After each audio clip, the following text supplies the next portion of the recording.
बाजार दिखता है कि एक बहुत तेजी से गिरेगा, लेकिन सेल सिग्नल अभी नहीं आए हैं। तो अगर जब तक सेल सिग्नल नहीं आया है तब तक मिड कैप में, स्मॉल कैप में और टू सम एक्सटेंट क्या लार्ज कैप की कुछ पॉकेट्स हैं जहां डायरेक्शन एटलीस्ट क्लियर है, ऊपर की रहेगी, या फिर यहां पर भी एक टाइम वाइज करेक्शन हो सकती है? देखिए, सारे के सारे लार्ज कैप्स तो अब अगर मान लीजिए टाटा कंज्यूमर है, वो भी एफ एंड ओ में है।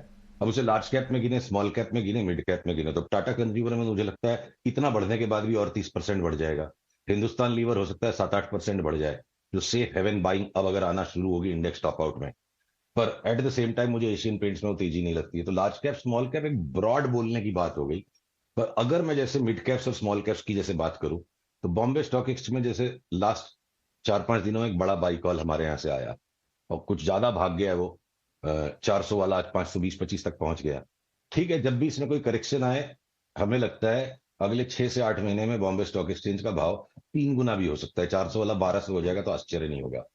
क्या दर्शाती है बॉम्बे स्टॉक एक्सचेंज की चार्ट? एनएसई और बीएसई के बीच में जब जब स्मॉल कैप्स और मिड कैप्स में एक फ्रेंजी जैसा एटमॉस्फेयर बनता है, बॉम्बे स्टॉक एक्सचेंज का मुनाफा बहुत ज्यादा बढ़ जाता है, क्योंकि ज्यादा स्मॉल कैप और मिड कैप स्टॉक्स की एक्टिविटी वहां है। तो अगर बाजार का माइंड कुछ लोगों को, बड़े लोगों को पता है, वो 3 महीने पहले बॉम्बे स्टॉक एक्सचेंज के शेयर को छाप लेते हैं। तो चार्ट के पैटर्न्स में अगर बॉम्बे स्टॉक एक्सचेंज का शेयर अब बेतहाशा भागने लग गया है, तो मेरा कॉन्फिडेंस डबल हो जाता है कि मुझे एफ एंड ओ से और इंडेक्स से ध्यान कम करके मिड कैप्स और स्मॉल कैप्स में जाना है।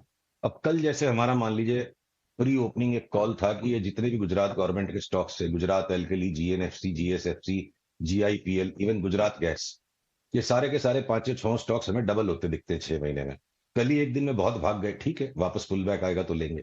तो इस तरह के जो non F and O stocks है, नॉन इंडेक्स स्टॉक्स है, वहां मुझे बहुत बड़ी मलाई नजर आने लग गई है।